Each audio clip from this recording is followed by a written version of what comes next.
Philippe se trouva dans Azote, d'où il alla jusqu'à Césarée, en évangélisant toutes les villes par lesquelles il passait. Acte 8, 26, 40.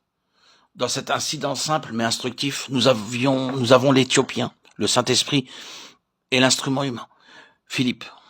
L'incident entre dans le cadre de notre méditation présente, dans cette réflexion concernant la vue spirituelle. Quand nous regardons cet Éthiopien, nous voyons tout de suite un chercheur aveugle.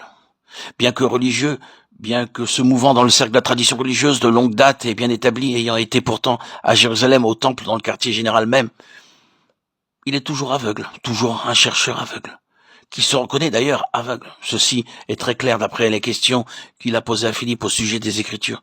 Comment le pourrais-je, si quelqu'un ne me guide? De qui le prophète parle-t-il ainsi? Est-ce de lui-même ou de quelqu'un d'autre? Manifestement, il est un homme dans l'obscurité, un homme sans vue spirituelle. Les yeux de son cœur n'ont pas été éclairés. Mais ce qui est encourageant chez lui, c'est qu'il se reconnaît aveugle. Il était un homme très important dans ce monde, un homme d'une considérable responsabilité, influence et situation, un chercheur humble. Étant donné sa position, il aurait pu chercher des échappatoires. Lorsqu'il lui a été demandé au sujet de ce qu'il lisait, il aurait pu éluder la question en donnant quelques réponses évasives, réservées. Vous savez, comme font les personnes qui n'aiment pas être tenues pour des ignorants, surtout si elles sont considérées d'un certain rang, si elles ont une position à garder. Cet homme, avec tout ce qu'il était parmi les hommes sur cette terre, se reconnaissait aveugle.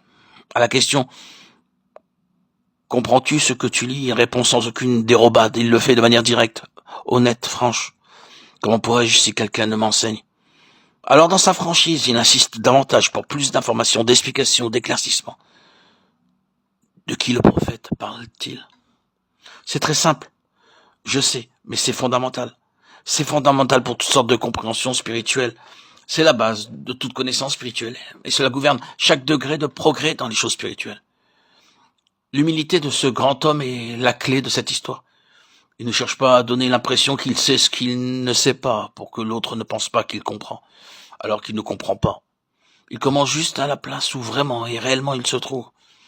Il savait dans son cœur qu'il ne comprenait pas et ne voulait pas donner une autre impression, mais que l'on sache où il en était exactement. Cela donnait au Seigneur un chemin entièrement ouvert. Cette attitude que le Seigneur a vue longtemps avant ne serait-elle pas à la base de l'action de Dieu? Le Seigneur savait qu'il y avait un homme parfaitement honnête et humble, cherchant la lumière dans l'obscurité. Il put donc se mouvoir souverainement par des voies surprenantes, sur de considérables distances, et faire des pas importants. Car ce furent des pas importants que le Seigneur fit, afin de rencontrer cette vie. Voyez ce qu'un pareil état de cœur rend possible à Dieu. Combien de choses le Seigneur est prêt à faire quand il trouve un cœur comme celui-là. Un homme aveugle qui cherche la lumière, mais qui se reconnaît aveugle. Par conséquent, il ne tarda pas à être un chercheur éclairé, car le Seigneur ne laisse pas un tel homme dans les ténèbres. Il lui accorde la lumière qu'il cherche. Ne peut-on dire que le Seigneur lui a donné bien plus qu'il ne cherchait? Car je ne pense pas que nous ajoutons quelque chose à l'histoire si nous disons que lorsque l'Éthiopien a continué joyeusement sa route, il a senti qu'il avait obtenu beaucoup plus qu'il ne pensait. C'est toujours ainsi. Quand le Seigneur fait une chose, il le fait correctement. Comme dit Spurgeon, ma coupe déborde et ma soucoupe aussi. Quand le Seigneur fait une chose, il la fait bien. L'homme a continué sa route avec une coupe pleine et débordante, à présent un chercheur éclairé. Il était parvenu à voir ce que tous les chefs religieux de son temps ne voyaient pas et étaient incapables de lui montrer. Mais comme c'est toujours le cas, l'illumination qu'il eut amena un nouveau défi. Chaque nouvelle mesure de lumière venant du Seigneur comporte une incitation à quelques actes d'obéissance pratique. Ésaïe 53. Le passage que lisait l'Éthiopien fit apparaître Christ. À partir de ce texte des Écritures, Philippe lui prêcha Jésus. Ce qui suit attire notre attention. Voici de l'eau. Qu'est-ce qui empêche que je ne sois baptisé? Ici, il nous faut maintenant apporter un peu de réflexion. Je vous laisse avec cette question. Ne la passez pas sous silence, pensez-y. Tout ce que je vais dire, c'est que la révélation qu'a eue cet homme, l'illumination de ses yeux amena un défi à l'obéissance.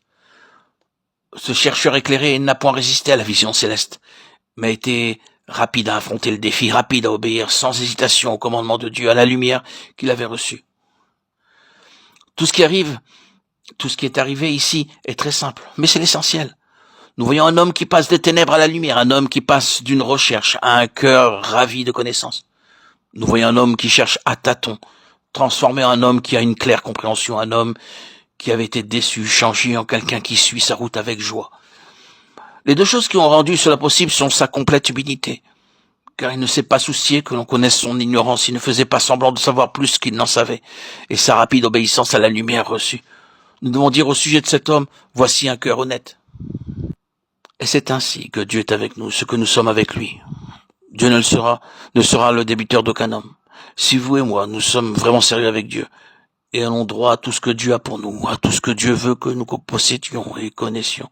Si nous ne nous donnons pas des airs, mais qu'en toute humilité nous nous baissons au niveau où réellement et sincèrement nous sommes, décidés, sans hésitation à faire par sa grâce, quoi que le Seigneur nous montre, nous trouverons qu'en fin de compte, Dieu n'est pas notre débiteur, mais qu'il nous honore au maximum. La mémoire de l'histoire de cet homme a été perpétuée. Elle apparaît parmi les actes du Saint-Esprit. Quand nous posons la question pourquoi cet homme est-il inclus dans les registres sacrés et son histoire est-elle transmise d'âge en âge tant que dure le temps, la réponse est ce que nous avons déjà dit.